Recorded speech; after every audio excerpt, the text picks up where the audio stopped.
Hello, সবাই কেমন আছো? তো এই ভিডিওটা বেশ কিছুদিনকার পুরনো একটি ভিডিও। তো আবারও চলে আসলাম মিনি ব্লগ নিয়ে। ভালো লাগলে একটা লাইক করে দেবেন।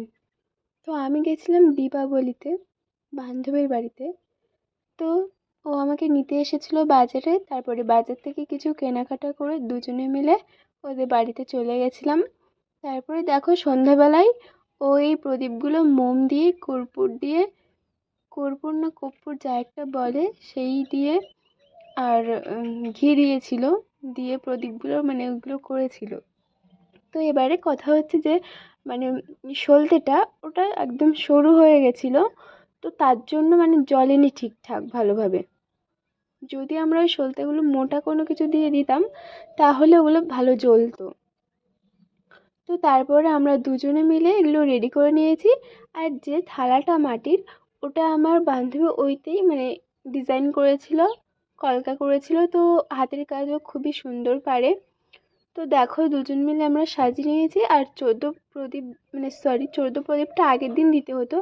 তো আমরা আগের দিন দিয়ে দিয়েছিলাম। আর এটা মন্দিরের জন্য মানে মন্দিরে দেবো প্রদীপগুলো, তাই জন্য আমরা রেডি করছিলাম। আর আজকে 14 বাতি ছিল, মানে আজকে না ওই দিনকার ছিল। এটা অনেক পুরনো একটি ভিডিও, দীপাবলির সময়কার। তো সে যাই হোক, আমরা দুজনে মিলে গল্প করতে করতে প্রদীপগুলো রেডি করে নিয়েছিলাম। আর ওর সাথে আমার স্কুল লাইফটা পুরোটাই ওরকম 1-2 বছর ঝামেলায় কেটেছে।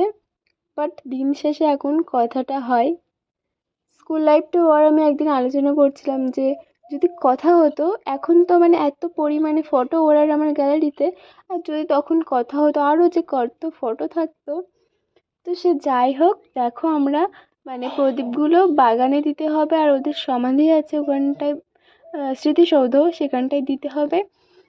তার জন্য আমি দিয়েছিলাম প্রদীপগুলো। আগের দিনকার দিয়েছিল আর আমি পরের দিনকার দিচ্ছিলাম। তো প্রথমে আমরা ঠাকুর ঘরে দিয়ে নেব। আর ভিডিওটা মানে এডিট করা ছিল, বাট ভয়েসটা দেওয়া হয়নি, তাই জন্য আজকে আমি ভয়েসটা দিয়ে নিলাম।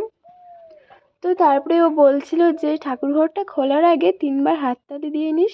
তো আমি সেটাই করেছিলাম। আর তারপরে আমরা দেখো মানে একটা মোমবাতি দেবো ঠাকুরঘরে আর একটা প্রদীপ দেবো, তাই জন্য আমি মোমবাতিটা ধরিয়ে নিচ্ছিলাম। তো তারপরে মোমবাতিটা আমি দিইনি, কারণ ওখানটায় মেঝেতে পেপার পাতা ছিল। তো তাই জন্য দিইনি, যদি মানে কিছু হয়ে যায় তাই জন্য দেওয়া হয়নি। তারপরে ওদের স্মৃতিসৌধ ওখানটায় চলে আসলাম আর একটা প্রদীপ আর একটা মোমবাতি